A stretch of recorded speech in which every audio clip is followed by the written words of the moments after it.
My name is Verna, and I'm 64 years old. I was standing in my living room on Christmas Day, red wine dripping down my face, soaking into my white sweater. The Christmas music was still playing softly in the background. The tree was still twinkling with lights. My eldest daughter, Priscilla, stood before me holding an empty wine glass, her eyes burning with pure rage. I raised her, fed her, loved her for 41 years, and she poured wine on my face like I was absolutely nothing.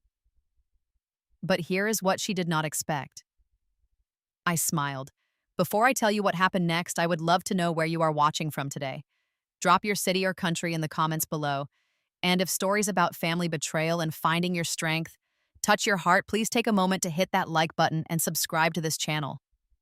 What I did after that smile shocked everyone in that room, including myself. Trust me, you will want to hear every single detail of how this Christmas changed my life forever. Let me take you back to where it all began, because to understand what happened on that Christmas day, you need to know the kind of mother I was and the kind of love I gave. I was born and raised in rural Ohio, the daughter of a farming family who believed in hard work and simple living. My parents did not have much money, but they had values. They taught me that family comes first, that you give without expecting anything in return, and that love is something you show through action, not just words.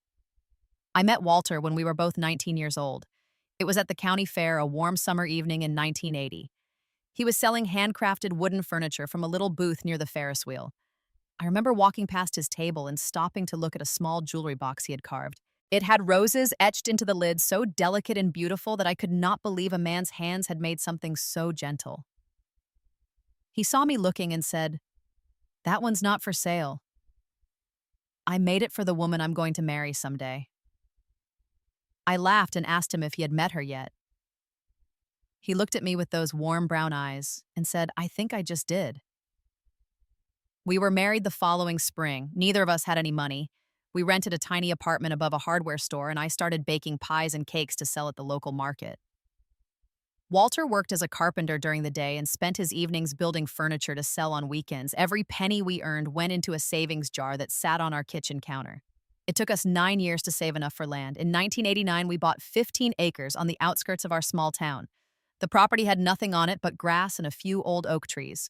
Walter looked at that empty land and said, "I'm going to build you a home, Verna, a real home." And he did. It took him 3 years working evenings and weekends, but he built our farmhouse with his own 2 hands. It was a colonial-style home with 4 bedrooms, a wraparound porch, and a red roof that you could see from the main road. Every board, every nail, every coat of paint had Walter's love in it. By then, we had our first daughter.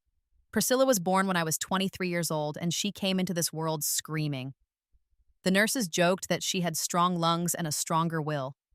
Even as a baby, she demanded attention. She would cry until someone picked her up, and she would only stop if she was the center of whatever was happening. I thought it was just her personality. Some children are more spirited than others, I told myself, and I loved her fiercely the way only a mother can love her firstborn. 3 years later, Bonnie arrived. She was the opposite of her sister in every way. Where Priscilla was loud, Bonnie was quiet. Where Priscilla demanded, Bonnie accepted. Bonnie would sit in her crib and coo softly, content to watch the sunlight move across the ceiling. She smiled easily and cried rarely. I tried to love them equally. I truly did. I spent the same amount of time with each of them, bought them the same number of presents, gave them the same opportunities. But Priscilla always felt like she was getting less. If I bought her 3 dresses, she wanted 4. If I praised Bonnie for a good grade, Priscilla would sulk and say, I never noticed her achievements. I remember one birthday when Priscilla was about 8 years old. I had carefully counted the presents to make sure both girls had exactly the same number. Priscilla tore through hers, counting each one, then stormed off to her room crying. When I went to check on her, she sobbed, "Bonnie got more. You always love her more." I showed her that the numbers were identical, 6 presents each. But Priscilla just shook her head and said, "Her presents are bigger." Walter pulled me aside that night and said something I never forgot. "That girl has a hungry heart, Verna. No matter how much you give, she'll always want more." I did not listen. I thought I could fill that hunger with enough love, enough sacrifice, enough of myself. So I gave more, and more, and more. When Priscilla was 17, she wanted a car of her own, not just any car. She wanted a brand new sedan, the kind her wealthy friends drove. We did not have that kind of money. Walter was doing well with his carpentry, and my bakery had grown from a market stall to a small shop in town, but we were not rich. Priscilla cried and begged. She said she was humiliated taking the bus. She said everyone would laugh at her. She said we did not love her if we could not give her this one thing. I did something I have regretted ever since. I sold my wedding ring. Not the plain gold band Walter had given me at our ceremony, that one I kept, but the engagement ring, a modest diamond that Walter had saved for 2 years to buy. I took it to a jeweler in the next town so no one would know, and I used that money to buy Priscilla her car. When Walter found out, he wept. I had never seen my husband cry before that day. He said, "Verna, that ring was a promise of our future together." I told him our daughter's happiness was more important than a piece of jewelry. I told him Priscilla would remember this kindness forever. He shook his head sadly. She won't remember the sacrifice. She'll only remember that she got what she wanted. He was right. Priscilla drove that car for 3 years, never once thanking me for what I had given up. When she left for college, she simply handed me the keys and said, "I'll need something better when I graduate." The years that followed were a blur of giving. I worked double shifts at the bakery to pay for Priscilla's college tuition. I took out a second mortgage on the house when she decided she wanted to get her MBA. I paid for her extravagant wedding when she married at 25, a ceremony that cost more than Walter and I had spent in our first 5 years of marriage combined. That marriage lasted 8 years. When it fell apart, Priscilla blamed me. She said I had not warned her about her husband's flaws, that I should have seen he was wrong for her. She said I had failed as a mother. Meanwhile, Bonnie grew up quietly. She put herself through college with scholarships and part-time jobs. She married a kind man named Greg, an engineer who adored her. She rarely asked for anything and always said thank you for everything. When I look back now, I can see the pattern so clearly. I gave and gave to Priscilla, hoping to fill that emptiness inside her. And I watched Bonnie thrive with so much less grateful for every small blessing. But I kept giving to Priscilla anyway, because that is what mothers do. We love our children even when it hurts, even when they do not love us back the way we hoped. 3 years ago, everything changed. Walter got sick. It started with a cough that would not go away. He blamed it on the sawdust from his workshop, said he just needed to wear a mask more often. But the cough got worse, and then there was blood. By the time we got him to the doctor, the cancer had spread through both lungs, stage 4, inoperable. 6 months, maybe less. Those 6 months were the hardest and most precious of my life. I never left Walter's side. I fed him when he was too weak to hold a spoon. I bathed him when he could not stand. I read to him at night when the pain kept him awake. I memorized every line on his face, every silver hair on his head, every callus on his hands that had built our home and our life. Bonnie and Greg moved into the farmhouse temporarily to help. Greg took unpaid leave from his job for 2 months. Bonnie cooked meals, cleaned the house, and sat with her father so I could rest. Their daughter Lily, who was only 4 at the time, would climb into Walter's bed and show him her drawings. Priscilla came twice during those 6 months.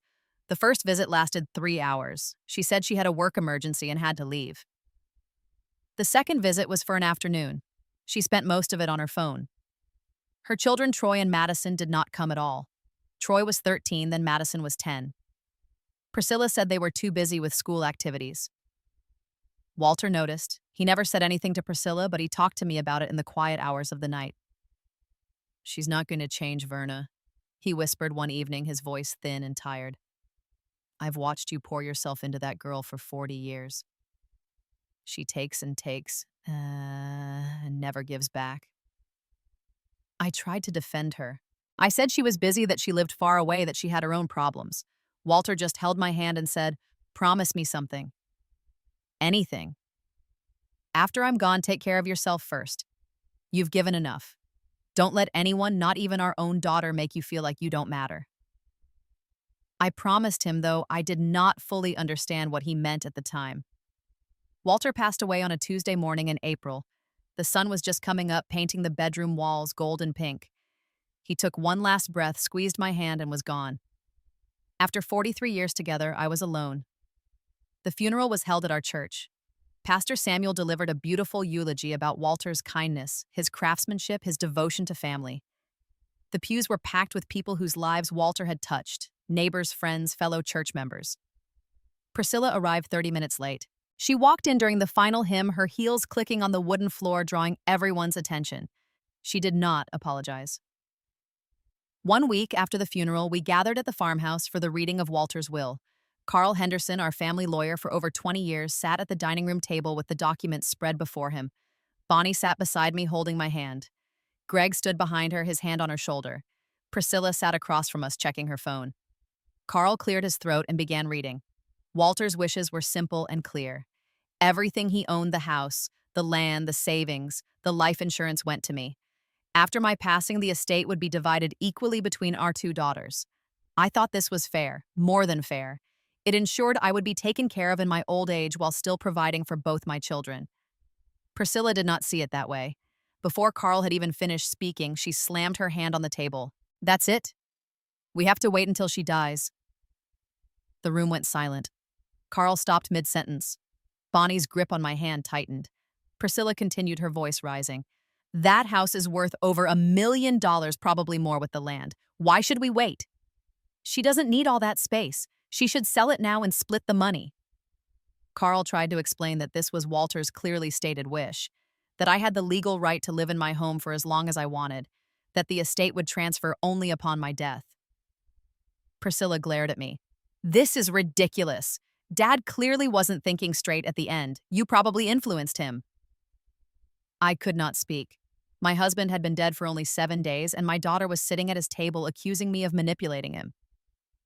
Bonnie spoke up. Priscilla, Dad knew exactly what he was doing. This is his decision. Respect it. But Priscilla was not listening. She grabbed her purse and stood up. We'll see about this. I'm going to talk to my own lawyer. She stormed out without saying goodbye. She did not call me for 3 weeks. When she finally did call, it was not to apologize. It was to ask about the house again. She had spoken to a lawyer who told her she had no grounds to contest the will. Walter's wishes were clear and legally sound, but Priscilla did not accept this. You should just do the right thing, Mom, Sase, she said. Sell the house, move into assisted living, and give us our share now. You're 61 years old. How much longer do you really need? I hung up on her. It was the first time in my life I had ever hung up on one of my children. That night, I sat on the porch Walter had built, looking out at the land we had dreamed about together. The oak trees were in full leaf, the fields were green, and fireflies were just beginning to blink in the tall grass. My sister Doris called to check on me. I told her about Priscilla's demands. Doris sighed heavily. Verna, I've been watching this for years. That girl sees you as a bank account, not a mother. Wake up before she bleeds you dry. I could not give up on her. Not yet. The months after Walter's death settled into a quiet routine. I stayed in the farmhouse alone, tending to my garden, visiting with neighbors, trying to fill the emptiness Walter had left behind. Bonnie and her family visited every weekend. Little Lily would run through the door shouting, "Grandma," and throw herself into my arms. We would bake cookies together in the kitchen, where I had taught her mother to bake 3 generations of women covered in flour and laughing. Greg helped with repairs around the house. He fixed the leaky faucet in the bathroom, replaced some rotting boards on the porch, cleaned out the gutters. He never asked for anything in return. He just said, family takes care of family. These visits kept me going. They reminded me that I was still loved, still needed, still connected to the living. Priscilla's visits were rare and uncomfortable. She came perhaps once every 2 months, always with complaints. The drive was too long, the house was too dusty, the guest room mattress hurt her back. She never brought Troy or Madison.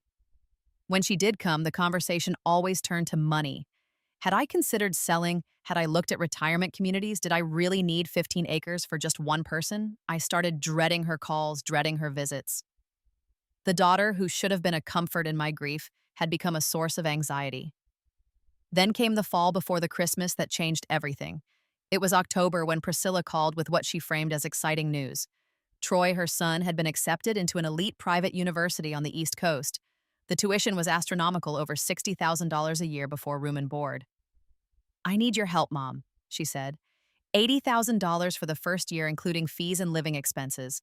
You can take it out of the estate early. Consider it an advance on my inheritance. I took a deep breath. Priscilla, I don't have $80,000 sitting around. Most of the money is tied up in the house and land. Then sell some of the land. You don't need all 15 acres. That land was your father's dream. He wanted to keep it in the family. Dad's gone, Mom. Dreams don't pay tuition bills. I offered a compromise. I would give $20,000 from my savings, which was a significant amount for me. Troy could take out student loans for the rest like millions of other young people. Priscilla exploded. 20,000. That's insulting. You're sitting on nearly $2 million in property and you won't help your own grandson. I am helping. $20,000 is help. It's not enough. It's never enough with you, is it? You always loved Bonnie more. You always gave her more. Now you're giving my son crumbs while you hoard Dad's money.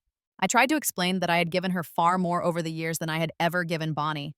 The car, the college tuition, the wedding, the MBA, the down payment on her first house, the money when her marriage fell apart. I had kept no accounting of it because I never expected anything back.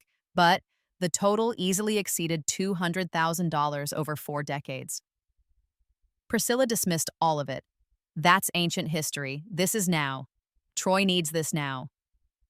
The conversation ended badly. She hung up saying she would never forgive me for this betrayal. A few weeks later, I decided to update my will. Walter had left everything to me, and I needed to decide what would happen after I was gone. I called Carl Henderson and made an appointment. During our meeting, I told Carl I wanted to add some charitable provisions. I wanted to leave $50,000 to our church's building fund.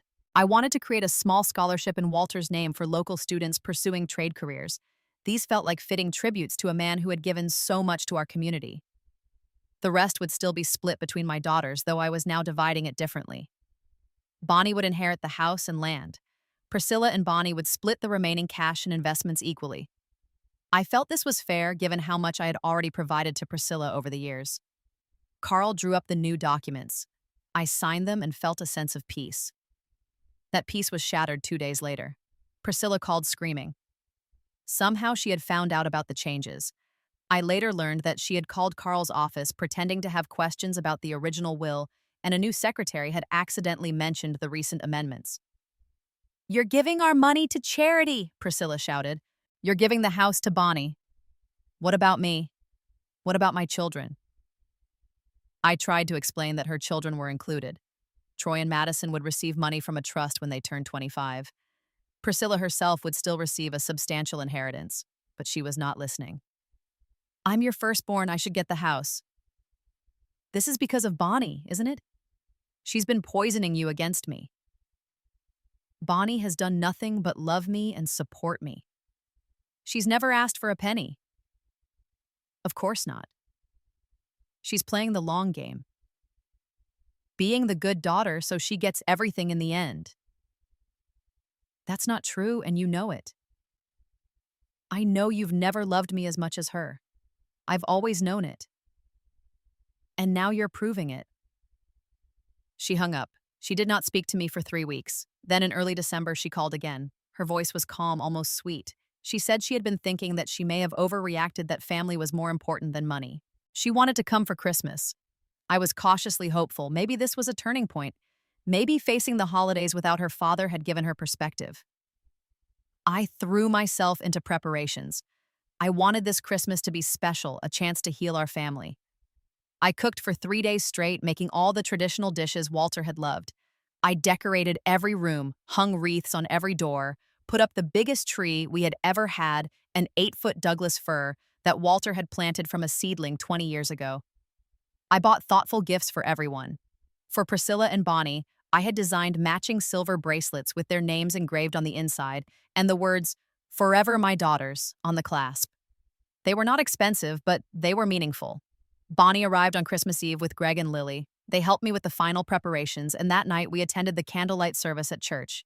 Pastor Samuel spoke about forgiveness, about family, about the meaning of love. I prayed that this Christmas would bring healing. Priscilla sent a text on Christmas Eve saying she would arrive the next afternoon in time for dinner. I felt a flutter of nervous hope. Christmas Day dawned cold and clear. A light snow had fallen overnight, covering the fields in white. The farmhouse looked like a picture from a holiday card. Guests began arriving around noon. My sister Doris and her husband Frank drove down from Columbus. My dear friend Eleanor came with a tray of her famous peppermint brownies. Pastor Samuel and his wife stopped by with gifts, the house filled with warmth and laughter and the smell of pine and roasting turkey.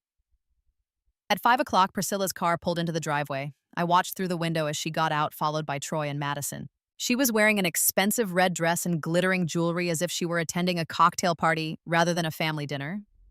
Troy had grown tall, almost 6 feet now at 16, but he slouched like he wanted to disappear. Madison looked pale and anxious. Neither of them made eye contact as they walked in. Priscilla greeted everyone with a brittle smile. She complimented the decorations in a way that felt more like criticism, saying things like, "very traditional and just like I remember," with a slight edge to her voice. Dinner was served in the formal dining room where I sat at the head of the table, the place Walter had always occupied. It felt strange to be there, but also right. This was my home, my family, my table. The food was delicious, if I say so myself. The turkey was perfect, golden and juicy. The mashed potatoes were creamy, the gravy was rich, the green beans were crisp. Everyone complimented the meal, everyone except Priscilla. "The turkey's a bit dry, Mom," she said, poking at her plate. "You used to make it better." I said nothing, just smiled and passed the gravy. Throughout the meal, Priscilla made small cutting remarks. The house was drafty. The china was old-fashioned. The wine was not the brand she preferred. Each comment was delivered with a sweet smile, but I could feel the poison underneath. Troy never looked up from his phone. Madison ate silently, her eyes fixed on her plate. Lily kept trying to show her cousins her new doll, but they ignored her. I watched Priscilla drink glass after glass of red wine. 1 glass. 2 glasses, 3 glasses. Her cheeks flushed, her voice got louder, her comments got sharper. After dinner, we moved to the living room to open presents. The Christmas tree glowed in the corner, surrounded by brightly wrapped packages. Silent Night played softly from the old radio. I handed out the gifts I had prepared. For each of my grandchildren, I gave an envelope containing $5,000 for their college fund. Lily squealed with delight, not understanding the money, but loving the sparkly card. Madison whispered, "Thank you, Grandma," without meeting my eyes. Troy shoved the envelope in his pocket without a word. Then came the bracelets. I gave identical boxes to Priscilla and Bonnie. Bonnie opened hers first. Her eyes filled with tears when she read the engraving. "Oh, Mom," she said, hugging me tightly. "It's beautiful. I'll wear it forever." Priscilla opened her box. She stared at the bracelet for a long moment, then her face twisted into something ugly. "This is it," she said. "A bracelet?" "It's custom made," I explained. "I designed it myself. Both of yours are identical for my 2 daughters.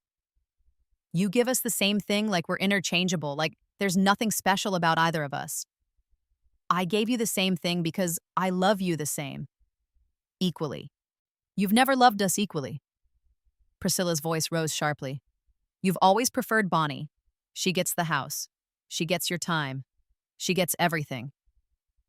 The room went quiet. Lily started whimpering. Greg picked her up and carried her to the kitchen. I stood up, trying to remain calm. "Priscilla, this isn't the time or place. We have guests. Let's talk about this later." But Priscilla was past the point of reason. The wine had loosened whatever restraints she normally maintained. She stood up too, swaying slightly. Her hand gripped the wine glass, still half full of dark red liquid. "No, we're going to talk about this now. Everyone here should know the truth about what kind of mother you really are." She started listing grievances, real and imagined, stretching back decades. I never supported her enough. I never believed in her.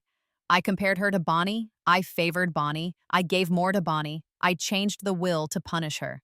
With each accusation, her voice got louder. Doris tried to intervene, but Priscilla shouted her down. Eleanor looked horrified. Pastor Samuel bowed his head as if in prayer. Madison ran out of the room. Troy stayed watching his mother with an expression I could not read. I held up my hands, trying to calm her. "Priscilla, please. Let's go somewhere private." "No, I've been keeping quiet for years while you treated me like second best. Not anymore." She took a step toward me, her face contorted with rage. "You ruined everything," she screamed. "My whole life you've been ruining everything." And then she did it. She threw the wine. The red liquid hit me full in the face, splashing across my white sweater, dripping down my chin, soaking into my collar. The glass slipped from her hand and shattered on the hardwood floor. For one endless moment, everything stopped. The music kept playing Silent Night, drifting through the room like a cruel joke. The Christmas tree lights twinkled, and I stood there, covered in wine, looking at my daughter. Something shifted inside me. Something that had been bending for 41 years finally snapped, but not in the way anyone expected. I did not scream. I did not cry. I did not run away. I smiled. It was not a happy smile. It was the smile of someone who has finally seen the truth clearly without all the excuses and wishful thinking. It was the smile of a woman who has just been set free. I reached up and wiped the wine from my eyes. My hand came away stained red like blood. I looked at it for a moment, then looked at Priscilla. She was breathing hard, her chest heaving, waiting for me to crumble. She expected tears. She expected me to apologize, to beg forgiveness for whatever sins she had invented. She expected me to be the mother who always gave in. Instead, I spoke calmly. "Thank you, Priscilla." Her face went blank with confusion. "What? Thank you for showing everyone here who you really are. I've been making excuses for you for 41 years, no more." I turned to face the room. My sister Doris had risen from her chair, her hand pressed to her heart. Eleanor's face was pale with shock. Pastor Samuel was murmuring what sounded like a prayer. Bonnie stood frozen near the tree, tears streaming down her cheeks. I addressed them all. "I want everyone here to witness what I'm about to say." Then I turned back to Priscilla, my daughter, my firstborn, the child I had sacrificed so much for. "Priscilla, as of this moment, you are no longer in my will. Not a penny. Not a single item from this house. You will inherit nothing from me." The color drained from her face. "You can't do that. I'm your daughter." Being my daughter was never a job title that came with a salary. I loved you freely without conditions. You didn't have to earn it. But you chose to spit on that love, literally. I gestured to my ruined sweater, still dripping wine. Priscilla sputtered. "I'll contest it. I'll get lawyers. You're obviously not mentally competent. You're being manipulated by Bonnie." I am 64 years old and in full possession of my faculties. Carl Henderson, a lawyer with 40 years of experience, prepared my will. You can contest it all you want, but you won't win. And if you try, you will only humiliate yourself further. Troy finally spoke, his voice cracking. "Mom, maybe we should go." But Priscilla was not finished. "This isn't over.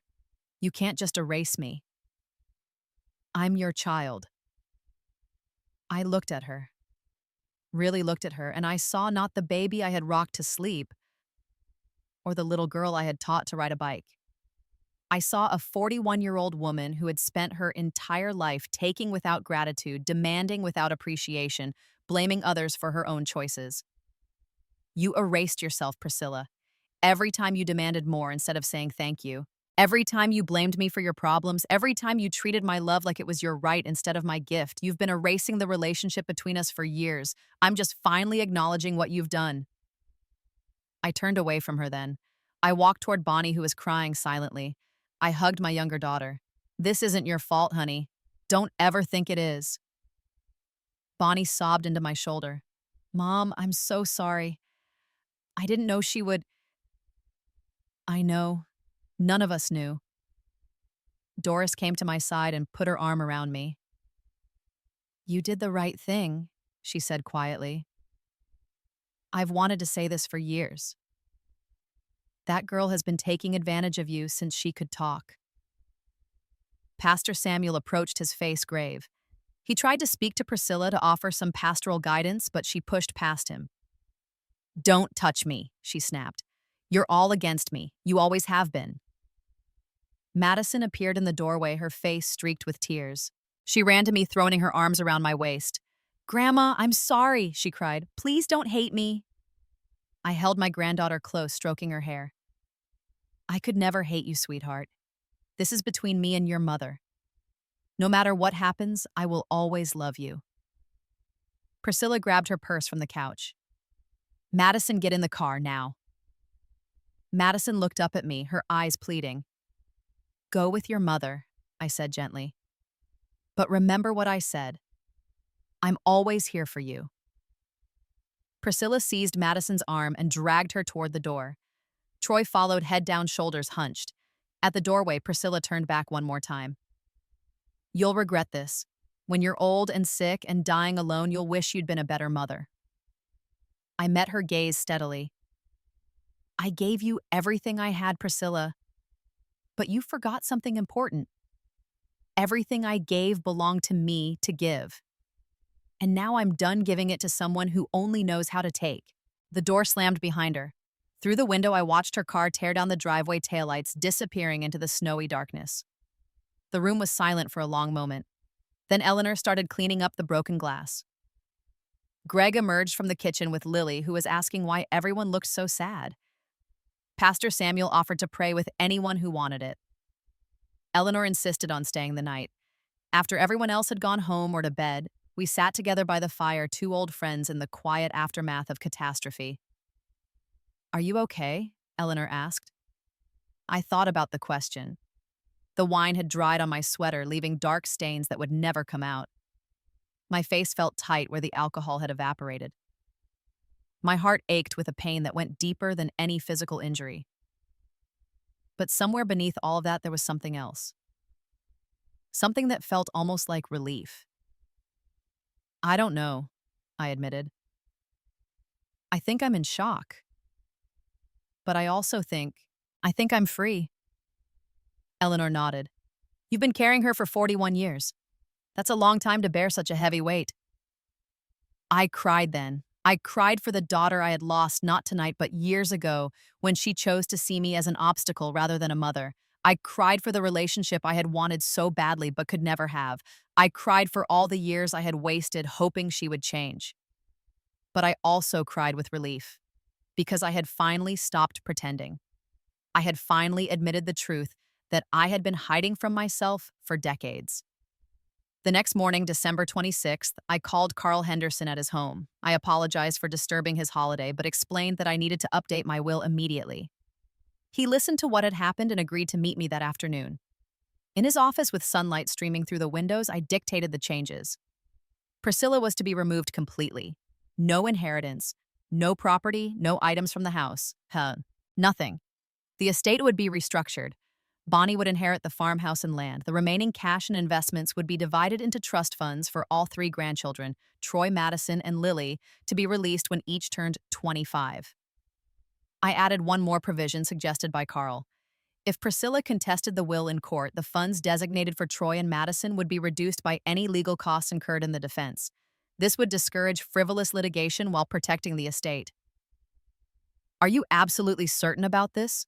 Carl asked, his pen hovering over the document. I did not hesitate. I've never been more sure of anything in my life. I signed the new will with a steady hand. When I left Carl's office, I felt different, lighter, as if I had put down a burden I had not even realized I was carrying. The guilt I expected to feel never came. What came instead was clarity. I had spent 41 years trying to earn my daughter's love through sacrifice and giving. It had never worked. It was never going to work.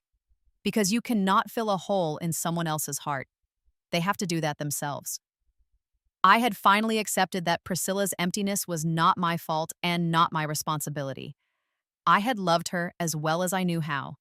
What she did with that love was her choice, and she had chosen to throw wine in my face on Christmas Day. The weeks after Christmas brought consequences I had anticipated, and some I had not.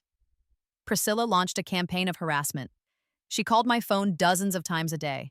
When I stopped answering, she left voicemails, angry ones, pleading ones, threatening ones. I saved them all in case I needed evidence later, but I did not listen to most of them. She sent letters, long, rambling accusations that grew more unhinged with each passing day. She threatened to sue. She threatened to call Elder Protective Services and claim I was being manipulated.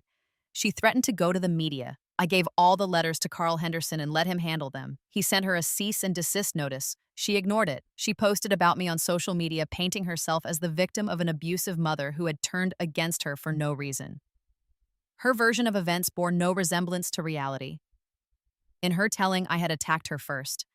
I had said horrible things. I had tried to hit her. She had only defended herself. Some distant relatives believed her. I received a few calls from people I had not spoken to in years asking if the stories were true. I told them simply, if you want to know what happened, come talk to me. I'll tell you the truth. Some came, most did not. I learned quickly who my real family was. Priscilla did consult lawyers about contesting the will, but every attorney she spoke to gave her the same answer. She had no grounds. The will was properly executed. I was clearly competent and there was no evidence of undue influence. If she sued, she would almost certainly lose and would have to pay significant legal fees. She did not sue, but she did not stop being angry. I blocked her number after the first month. The silence that followed was startling. For 41 years, I had shaped my life around Priscilla's demands and moods. Without her constant presence, I had to figure out who I was on my own terms. 2 weeks after Christmas, Troy appeared at my door. He came alone without warning on a Sunday afternoon. I had not seen him since that terrible night. He had grown even taller, I noticed, and there were shadows under his eyes that should not have been there on a 16-year-old face. I invited him in. We sat in the kitchen, the same kitchen where I had taught his mother to bake bread, where I had hoped to teach him someday too. I came to apologize, he said, for not doing anything. That night and all the other times, I knew Mom was wrong, but I never said anything. I was too scared. I reached across the table and took his hand. Troy, you're 16 years old. It's not your job to fix your mother. It's not your job to protect me from her. But I should have said something. I should have told her to stop. Maybe. But she's an adult. She makes her own choices. You're not responsible for those choices. He was quiet for a moment. She tells everyone you're crazy, that you attacked her, that Aunt Bonnie brainwashed you. I know. It's not true. I was there. I saw everything. He looked at me with his grandfather's eyes, and I saw something there I had not expected. Integrity. Madison saw it too. We know what really happened. That means more to me than you know. He asked about the trust fund, not in a greedy way, but with genuine curiosity. I explained that he would receive his share when he turned 25, old enough to make wise decisions about money. I don't care about the money, he said. I just don't want to lose you like Mom did. I hugged him, then this grandson who was almost a stranger but who had shown more character in 10 minutes than his mother had shown in 41 years. You won't lose me, I promised. No matter what your mother says or does, I will always be your grandmother. He started visiting regularly after that. Every few weeks, he would drive out to the farmhouse, sometimes staying for dinner, sometimes just sitting on the porch, talking. We were building a relationship independent of Priscilla, and it was good. Madison's situation was more complicated. Priscilla forbade her from contacting me, monitoring her phone and social media. But Madison was resourceful. She borrowed friends' phones to call me. She sent letters through a classmate who lived near me. In one of those letters, she wrote something that broke my heart and healed it at the same time. Grandma, I'm counting the days until I turn 18. Then Mom can't stop me from seeing you. I have 1,642 days left. I'm keeping track. I wrote back and told her I would be waiting. I told her I loved her. I told her that none of this was her fault. I also told her the truth about what had happened that Christmas night. She deserved to know from my own words, not the twisted version her mother was telling. As the months passed, something surprising happened. The community rallied around me. Word of what Priscilla had done spread through our small town. People who had known me for decades, who had bought birthday cakes from my bakery and hired Walter to build their furniture, came to offer support. Eleanor organized a lunch at the church fellowship hall. Women I had known for years came to tell me they were proud of me. Several shared their own stories of difficult children, of boundaries they had set, of relationships they had been forced to end. I was not alone in my pain. Pastor Samuel visited regularly. We talked about forgiveness, about letting go, about the difference between loving someone and allowing them to harm you. Forgiveness doesn't mean allowing the behavior to continue, he told me. You can forgive Priscilla for what she's done while still protecting yourself from future harm. Those two things are not contradictory. I thought about that a lot. Forgiveness was a work in progress. Some days I felt at peace. Other days, the anger rose up unexpectedly triggered by a song or a smell or a memory. But I was no longer trying to fix Priscilla or win her love. That was progress. Bonnie came to visit one weekend without Greg or Lily, just the two of us. We sat on the porch, wrapped in blankets against the early spring chill, watching the last snow melt in the fields. I have something to tell you, Bonnie said. Something I've never said out loud. I waited. I always knew Priscilla was jealous of me. Even when we were kids, I could feel it. The way she looked at me. The things she said when you weren't around. Bonnie paused, gathering her thoughts. I used to feel guilty about it. Like it was somehow my fault that she couldn't be happy. Like I was taking something from her just by existing.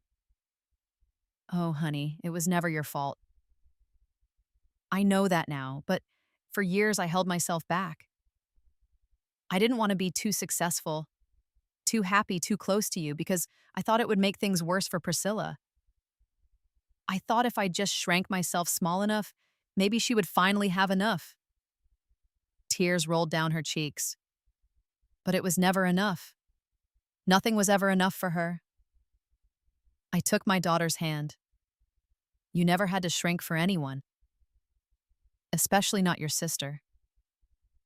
I know, I finally know that. Watching what happened at Christmas, watching you stand up to her, it freed me too. I don't have to feel guilty anymore for being happy, for being close to you, for accepting your love without apologizing for it. We held each other for a long time, two women finally released from a burden neither of us should have been carrying. I love you, Mom, Bonnie said. I love you too, sweetheart. More than you'll ever know. A year passed. Seasons changed. The fields around the farmhouse turned green, then golden, then white, then green again. I settled into a new rhythm of life. I started teaching baking classes at the community center, free classes for children from families who could not afford lessons. Every Saturday morning, a dozen kids would crowd into the center's kitchen, learning to measure flour, crack eggs, and knead dough. Their enthusiasm reminded me why I'd opened my bakery all those years ago. It was never about the money. It was about the joy of creating something with your hands, something that could bring happiness to others. I compiled my recipes into a small book, nothing fancy, just photocopied pages bound with a plastic spiral. I donated copies to the town library and the church. A surprising number of people asked for their own copies. I started getting calls from young mothers asking for baking advice, from teenagers planning birthday surprises, from widowers trying to recreate their late wives' favorite cakes. I had become a resource for the community, and it felt good. It felt purposeful. Eleanor and I took our first trip together, a drive through Vermont to see the autumn leaves. We stayed with my younger sister Linda for a week, eating too much, laughing too much, staying up too late, talking about our lives. It was the first real vacation I had taken since Walter died. He had always wanted to travel more, but we were always saving for something else. The house, the girls' education, the rainy day that never seemed to come. Now, with more money than I needed and fewer years than I wanted, I decided to stop saving for someday. Someday was now. I bought a new car, the first new car I had ever owned. Nothing flashy, just a comfortable sedan with heated seats and a good sound system. I drove it to visit friends I had not seen in years, cousins in Indiana, old colleagues from the hospital where I had once volunteered. I was living my life, not just enduring it. Christmas came around again, 1 year after the wine, 1 year after everything changed. I hosted a small gathering at the farmhouse. Bonnie and Greg brought Lily, who was now 8, and could actually help with the baking instead of just eating the batter. Doris and Frank came down from Columbus. Eleanor brought her famous peppermint brownies. Pastor Samuel and his wife stopped by after the morning service. The table was smaller than it had been the year before. There was no tension, no undercurrents, no one waiting for an explosion. Troy came in the afternoon after spending the morning with his mother. He brought a pie he had baked himself, following a recipe from my little book. "It's not as good as yours," he said apologetically. I tasted it and smiled. "It's perfect. Your grandfather would be proud." Madison was not there. Priscilla had planned a trip to Florida specifically to keep her away, but Madison had called me that morning, whispering from a hotel bathroom to wish me Merry Christmas. 1,277 days left, she said. I'm still counting. I told her I loved her. I told her to be patient. I told her that the wait would be worth it. After everyone had gone home, I sat alone in the living room. The tree was lit, the fire was crackling, and Silent Night was playing softly on the radio. The same song that had been playing when Priscilla threw that wine. I got up and walked to my closet. In the back, hanging in a plastic garment bag, was my white sweater. The stains had set permanently dark red splotches that no amount of cleaning could remove. I had kept it. I did not know why at first, but now I understood. It was a reminder, not of the pain Priscilla had caused, but of the moment I had finally woken up, the moment I had stopped being a victim and started being the author of my own story. I closed the closet and went back to the fire. I poured myself a small glass of wine, the same type Priscilla had thrown, and raised it to the empty room. "Merry Christmas, Walter," I said. "I finally understand what you meant. I've given enough. Now I'm keeping some for myself." I took a sip. The wine was good. The fire was warm. The house was peaceful. I thought about Priscilla. I had heard through the family grapevine that she was struggling. The real estate company where she worked had downsized and she had been let go. Her finances were tight. Her social media posts had become less frequent, the angry ones replaced by vague inspirational quotes about karma and justice. But I could not feed it anymore. I had tried for 41 years. It was not possible. Doris had asked me back in the spring whether I felt sorry for Priscilla. I told her, I feel sorry for the choices she made. But I can't save someone who doesn't want to be saved. That was still true. I had offered Priscilla unconditional love, and she had rejected it again and again. The only thing I could do now was love her from a distance without allowing her to hurt me anymore. I sent a Christmas card to Troy and Madison with checks enclosed. Modest amounts, but meaningful. I sent nothing to Priscilla. She had made her choice, and so had I. As I sat by the fire that Christmas night, I thought about everything that had happened in the past year. The pain, the freedom, the unexpected joy of living for myself instead of for someone else's approval. I thought about what I would tell someone else in my situation. Someone whose child had become cruel. Someone who was wondering whether they had the right to protect themselves. And this is what I would say. Love is not supposed to hurt like that. Love is not supposed to make you feel small, worthless, invisible. When someone treats your love like garbage, when they demand more and more while giving nothing back, when they blame you for their unhappiness and punish you for their choices, that is not love. That is abuse. And you do not have to accept it, not even from your own child. I know that sounds harsh. I know that mothers are supposed to love unconditionally, to forgive endlessly, to sacrifice without limit. But there is a difference between loving someone and letting them destroy you. You can love your child and still set boundaries. You can wish them well and still refuse to be their punching bag. You can grieve the relationship you wanted while accepting the relationship you actually have. I loved Priscilla. Part of me always will. But I will never again allow her to treat me the way she treated me that Christmas night. That wine she threw on my face was the best thing that ever happened to me. Not because it was good, but because it was so undeniably bad that I could no longer pretend otherwise. It forced me to see the truth I had been hiding from for decades. And seeing the truth set me free. If you are watching this and you have someone in your life who treats your love like it is worthless, I want you to hear something important. You deserve better. You deserve to be respected. You deserve to be cherished. And if you are not getting that, it is okay to walk away. Even if that someone is your own child, you are not selfish for wanting to be treated with dignity. You are not a bad parent for having limits. You are a human being, and human beings deserve kindness. Set your boundaries. Protect your peace. And know that somewhere out there, a 65-year-old woman in Ohio is cheering you on. Before I go, I want to ask you something. Have you ever had to set a difficult boundary with someone you love? How did it change your life? I would love to hear your story in the comments below. We can learn so much from each other's experiences. If this story touched your heart, please take a moment to hit that like button. It helps more people find these stories and maybe find the courage they need to make their own changes. And if you are not already subscribed to this channel, I hope you will consider joining our community.